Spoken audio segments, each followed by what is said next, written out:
When I was in my early 20s, I used to complain about women's insurmountable standards. I used to complain about their insanely high standards all the time.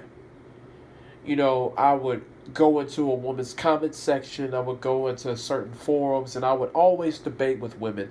And I would always try to tell them, listen, you need to lower your standards. You're not going to find a man like this out in nature, out in the wild. You're not going to find this. You want a man to be over 6 foot, have lower than 10% body fat. You want him to earn six figures. You want him to have a master's degree. You want him to have an IQ over 115. You want him to be sensitive but dangerous at the same time. You want him to be caring but unforgiving at the same time. This man doesn't exist. You're never going to find it. Lower your standards. I used to talk about this all the time. But over time, I started to realize women's high standards is an act of self preservation. Let me say that again. Women's insurmountable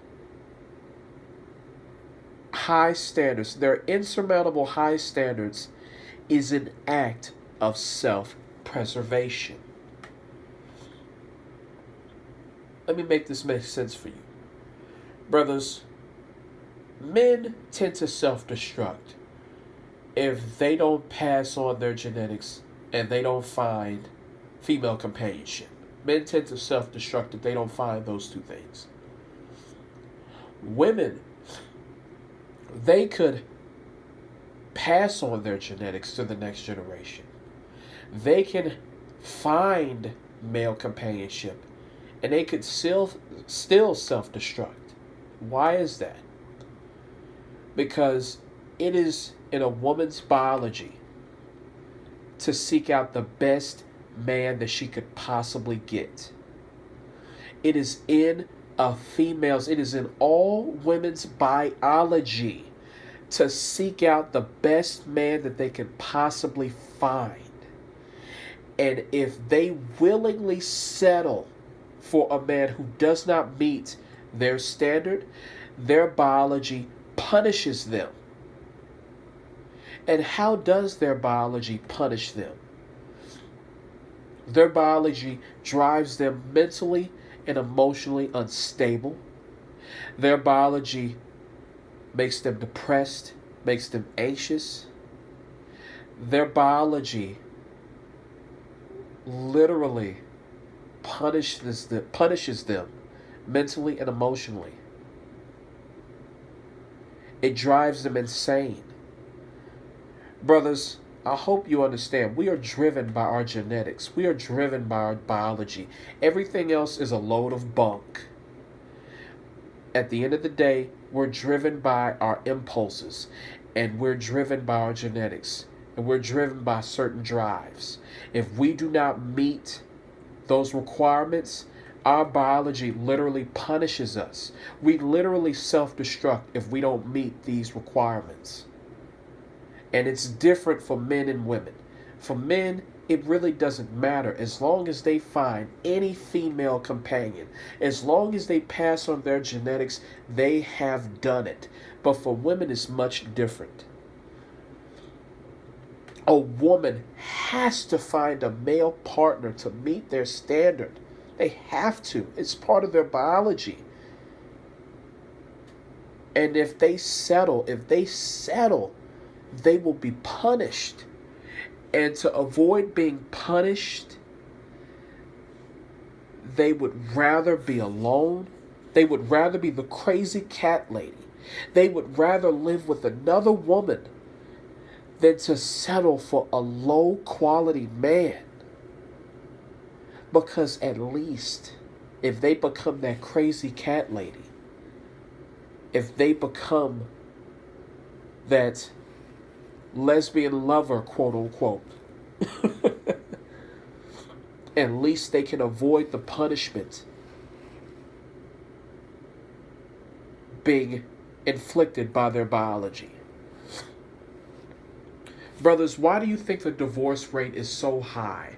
Why do you think 80% of divorces are initiated by the woman? It's because the woman is mentally and emotionally unstable.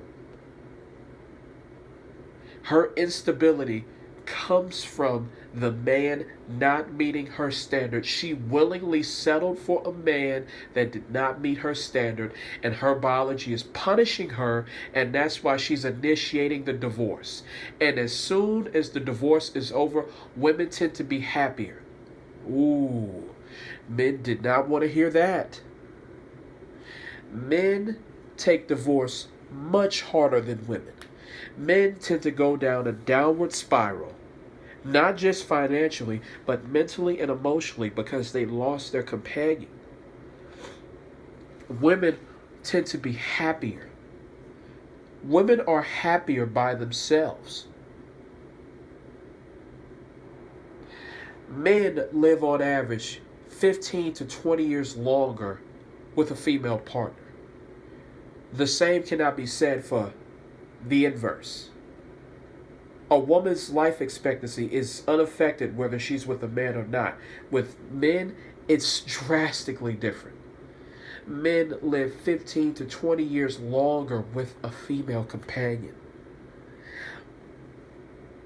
In a nutshell, men need women more than women need men. And a woman will be punished if she settles for a low quality man. And their high standards protect them from that. It's self-preservation. They would rather avoid dealing with all low quality men. They would rather avoid that. Brothers, I know this is cruel. I know this is tough, but it's the truth. And deep down, I know you understand it. In a nutshell, women's insanely high standards is an act of self-preservation.